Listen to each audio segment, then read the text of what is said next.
Pentagon demos laser weapons for Hegseth at White Sands. The U.S. Defense Secretary Pete Hegseth personally watched American laser weapons and high-power microwave systems destroy targets at the U.S. Army's White Sands Missile Range in New Mexico on June 23, 2026, in What Laser Wars?, the defense technology publication that broke the story, described as the first publicly known instance of a sitting U.S. Defense Secretary observing a live directed energy weapon firing. The demonstration brought together 5 distinct systems representing the current frontier of American directed energy development. Hegseth was joined by Emil, the Undersecretary of Defense for Research and Engineering, whose office has been driving a significant expansion of the Pentagon's directed energy investment. The systems that fired at White Sands included the Army Multipurpose High-Energy Laser, known as AMFL, a 20-kilowatt system built on Avis Locus laser weapon, the P5 version of the Army's 50-kilowatt directed energy maneuver short-range air defense system from nLight, Lockheed Martin's 300-kilowatt indirect fire protection capability high-energy laser, nicknamed Valkyrie, an indirect fire protection capability high-power microwave system based on the Leonidas platform from Epirus, and What Sources? Described to Laser Wars as a high-power microwave variant of Raytheon's Coyote interceptor drone, likely the Block 3 non-kinetic system. The range of power levels represented, from 20 kilowatts to 300 kilowatts, reflects the Pentagon's attempt to demonstrate capability across the full spectrum of directed energy applications, from counter-drone defense to the interception of more demanding threats. A senior Pentagon official described to Laser Wars what the demonstration established. The White Sands demonstration affirmed the ability of directed energy systems, particularly high-energy lasers, to defeat high-density, highly proliferated threats from a variety of sources and power levels, the official said. Scaling directed energy enables our warfighters to fight beyond the limits of magazine capacity and no longer limited by how many bullets are in the chamber. That framing goes to the heart of why the Pentagon has accelerated its directed energy investment with unusual urgency. The drone threat that has defined warfare in Ukraine and that American forces encountered during operations against Iranian targets has exposed a fundamental economic problem with conventional air defense.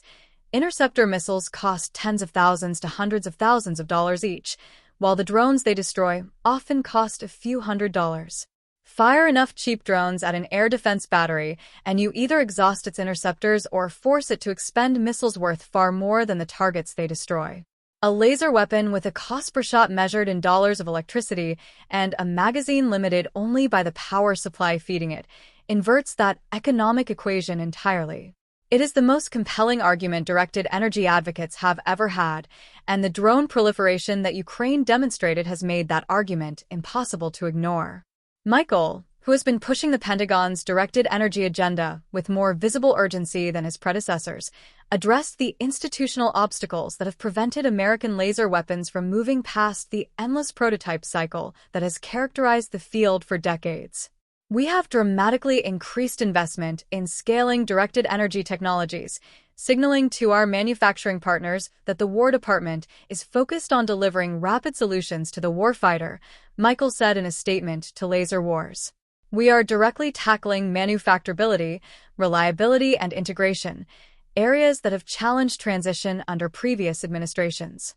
Hegseth signaled his own commitment to closing the gap between promising prototypes and deployed weapons in written testimony submitted to the House Armed Services Committee in late April, stating that the Pentagon intends to buy tens to hundreds of directed energy weapons in the coming years as a strong and consistent demand signal to an industrial base currently set up to produce only a limited number of prototypes. That statement, reported by Laser Wars, is the most senior and explicit acknowledgement yet that the core obstacle to fielding laser weapons at scale is not the technology itself, but the institutional inertia and procurement structures that have repeatedly consigned promising directed energy systems to what defense insiders call the Valley of Death, the gap between successful research and development and actual procurement that kills more American weapons programs than any technical failure. The program that will determine whether this time is genuinely different from the previous cycles of directed energy enthusiasm is the Enduring High Energy Laser, or YHL, a modular 30-kilowatt counter-drone laser system the Army is pursuing on what Laser Wars describes as an unusually aggressive acquisition timeline, with the first prototype expected in the second quarter of fiscal year 2026 and production units slated for delivery by the end of fiscal year 2027. The Army plans to produce and rapidly field up to 24 EHL systems over 5 years, a production ambition that would have seemed implausibly optimistic for a directed energy program just a few years ago. Two of the systems that fired at White Sands, the Amphil and the P-5 Demsharad, represent competing contenders for the EHL contract, giving Tuesday's demonstration a procurement dimension alongside its symbolic one.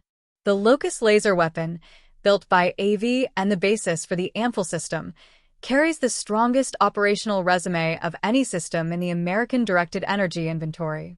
First deployed overseas in 2022 and integrated onto infantry squad vehicles and joint light tactical vehicles, it achieved the U.S. military's first acknowledged laser kill, destroying a drone near the southern border with Mexico in February 2026, though the target was identified as a friendly asset. An incident that illustrated both the system's lethality and the identification challenges that directed energy weapons share with any defensive system engaging fast-moving targets.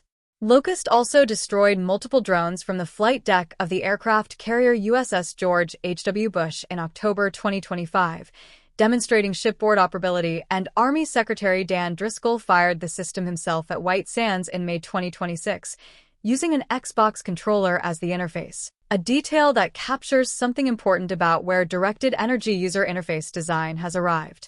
AV unveiled an upgraded Locust variant targeting the EHL competition in August 2025, and with its vehicle integration and shipboard operation already demonstrated, Laser Wars describes it as the current frontrunner for the EHL contract. The demonstration's broader connection to the Golden Dome Domestic Missile Defense Initiative adds a strategic dimension that extends well beyond counter-drone applications. The Pentagon's fiscal year 2027 budget request contains $452 million in dedicated directed energy research and development for Golden Dome, more than triple the previous year's enacted level, according to Laser Wars. The Army and Navy jointly plan to spend $676 million over 5 years under the Joint Laser Weapon System effort to develop a containerized 150-kilowatt laser weapon capable of defeating incoming cruise missiles as part of the Golden Dome architecture. Michael told Congress in May that a commitment was made to the president to include directed energy in a Golden Dome demonstration by summer 2028. Two of the 5 systems that fired at White Sands, the Lockheed Martin Valkyrie and the Epirus Leonidas-based microwave system, are unlikely to advance into production programs, according to reporting by Laser Wars citing Congressional Research Service and Army official statements. The Army does not plan to transition the IFCHL to a program of record and will use its single prototype to inform the JLWS development effort. No further procurement of the Epirus Leonidas prototypes is planned at this time, according to Army officials cited in the CRS report. Their presence at White Sands appears to represent a final operational validation before those programs feed their lessons into the next generation of systems rather than continuing as independent programs.